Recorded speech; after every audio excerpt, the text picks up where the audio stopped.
Mina olen Indrek Kuuse ja tegutsen festivaliala ehituse tiimis. See on nüüd 4. aasta, jah. No tegelikult ma olen ise mõelnud, et minu ametinimetus võiks olla vist see peapuussepp või siis puupeassepp näiteks.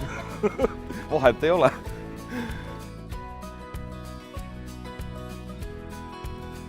Vaat see on tegelikult, ma just eile õhtul mõtlesin selle peale, et huvitav, mis asi see on, mis mind kogu aeg siia tõmbab, on see, et siin saab leiutada. Et ma olen juba selline inimene, et kui ma leiutada ei saa, siis ma lähen kurjaks kätte. Aga Arvamusfestival annab alati sellise tohutult võimalusi, ühesõnaga lihtsalt vaimustada ja mõelda ja nii edasi ja nii edasi.